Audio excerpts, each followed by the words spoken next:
Online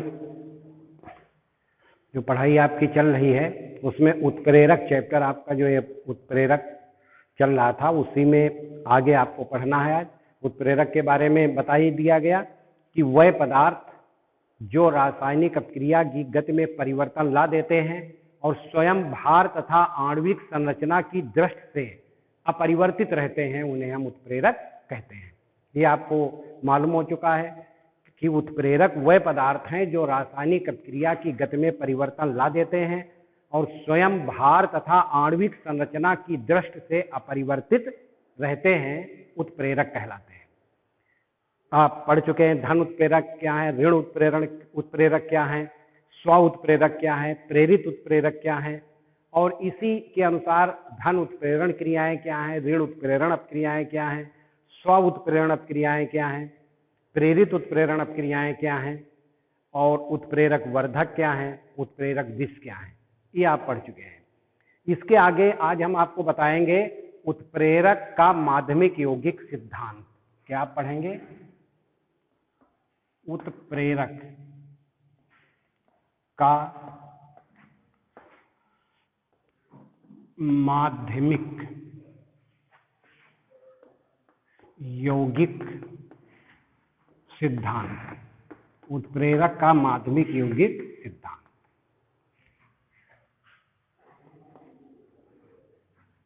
intermediate compound theory of catalysis.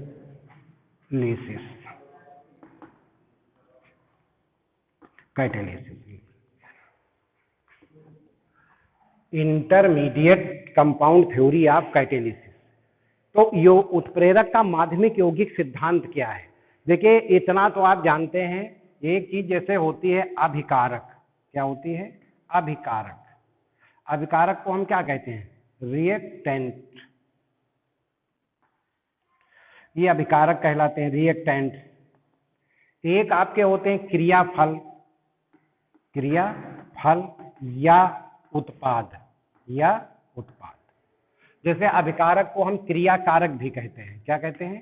क्रियाकारक या अभिकारक। तो रिएक्टेंट एक क्रियाफल होते हैं, उत्पाद होते हैं, प्रोडक्ट जिन्हें कहते हैं, यानी रासायनिक क्रिया के फलस्वरूप जो चीजें बनती हैं उन्हें हम क्रियाफल या उत्पाद कहते हैं। क्या कहते हैं? क्रियाफल या उत्पाद। और जो चीज क्रिया करते हैं उन्हें हम अभिकारक कहते हैं। अब उत्प्रेरक का जो माध्यमिक यौगिक, तीसरी चीज आपकी आती है उत्प्रेरक, कैटेलिस्ट। तो उत्प्रेरक या कैटेलिस्ट है क्या? तो ये आपको पहले से मालूम है कि वह पदार्थ जो रासायनिक अपक्रिया की गति में परिवर्तन ला देते हैं और स्वयं भार तथा आणविक संरचना की दृष्टि से अपरिवर्तित रहते हैं, उन्हें हम उत्प्रेरक कहते हैं। तो उत्प्रेरक का माध्यमिक यौगिक सिद्धांत क्या है? उत्प्रेरक का माध्यमिक यौगिक सिद्धांत आपको पढ़ना है। तो ये सिद्धांत अगर इसमें हम ऐसे बता रहे हैं, उदाहरण आप ले लें, माना ए व बी अभिकारक है। ये क्या है? अभिकारक है तथा सी उत्प्रेरक है। सी क्या है? उत्प्रेरक है। ये आपको मालूम है। ए तथा ये व बी अभिकारक है तथा सी उत्प्रेरक है। अब ये माध्यमिक यौगिक सिद्धांत क्या बताता है? ये बताता है कि जो ये उत्प्रेरक है, यानी सी क्या है? उत्प्रेरक है। सी क्या है? उत्प्रेरक है। इसको समझने की कोशिश करें। और ये क्या है? दोनों, ये दोनों अभिकारक है। ये क्या हो गए? अभिकारक। अब अभिकारक में ये, इसको हम पहला लिख सकते हैं अभिकारक ऐसे, और इस वाले को हम क्या लिख सकते हैं? दूसरा अभिकारक लिख सकते हैं। तो आपने जब माना, तो माना ए व बी अभिकारक हैं तथा सी उत्प्रेरक है। सी क्या है? अब ये सिद्धांत कहता है कि उत्प्रेरक अभिकारकों में से एक अभिकारक से क्रिया करके, यानी पहला अभिकारक हो गया ए और प्लस आप यहां पर लिख दें सी, तो ए हो गया पहला अभिकारक। क्या हो गया? पहला अभिकारक। और सी क्या हो गया, उत्प्रेरक हो गया। सी क्या हो गया, उत्प्रेरक। तो माध्यमिक यौगिक सिद्धांत के अनुसार उत्प्रेरक अभिकारकों में से क्यों कहा गया, क्योंकि दो अभिकारक हैं, तो अभिकारकों में से एक अभिकारक से क्रिया करके माध्यमिक यौगिक बनाता है। क्या बनाता है, एसी, माध्यमिक यौगिक बनाता है। तो क्या हुआ, उत्प्रेरक अभिकारकों में से एक अभिकारक से क्रिया करके माध्यमिक यौगिक बनाता है। माध्यमिक क्यों कहा गया, जो बीच में होता है, जैसे आपके इंटरमीडिएट एजुकेशन है, माध्यमिक शिक्षा है, पहले प्राइमरी शिक्षा है, छोटे बच्चों के लिए है, आप बीच में आते हैं, फिर हायर एजुकेशन है। शिक्षा को 3 भागों में बांटा गया है, प्राइमरी, इंटरमीडिएट और हायर। क्योंकि बीच में आता है इसलिए उसको इंटरमीडिएट कहा गया। तो यहाँ भी इसको उत्प्रेरक का माध्यमिक या इंटरमीडिएट क्यों कहा गया, क्योंकि बीच में ये बनता है।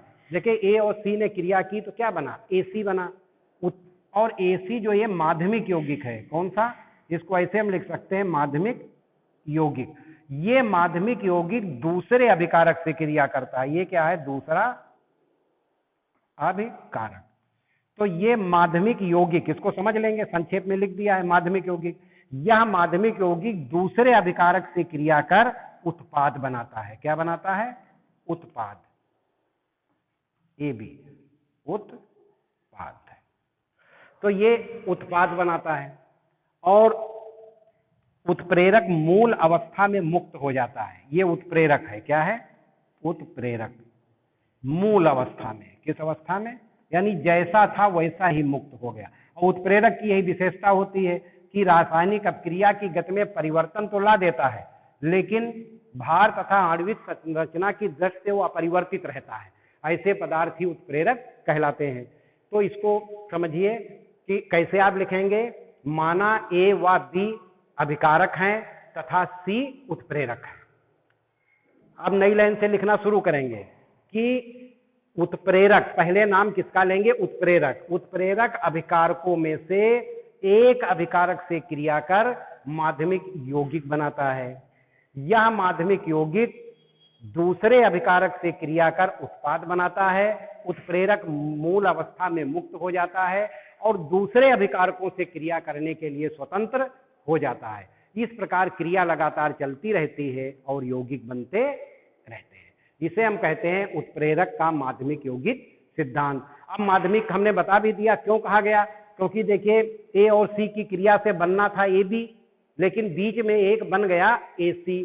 चूंकि मध्य में बन गया, बनना चाहिए था ए और बी और सी तीनों क्रिया करने थे, ए और बी की सी से क्रिया हो करके सीधे बनना था ए बी, लेकिन ऐसा नहीं हुआ।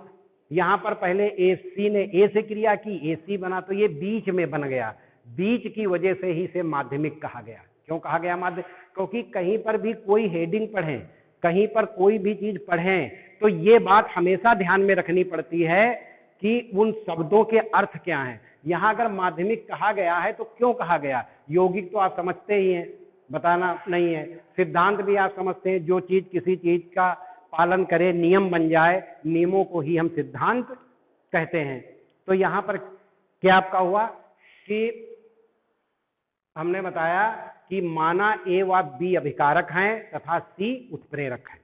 पढ़ आप क्या रहे हैं, अगर आपसे कोई पूछे क्या पढ़ रहे हैं, अब यही नहीं जानते हम क्या पढ़ रहे हैं, तो आप पढ़ रहे हैं उत्प्रेरक का माध्यमिक यौगिक सिद्धांत।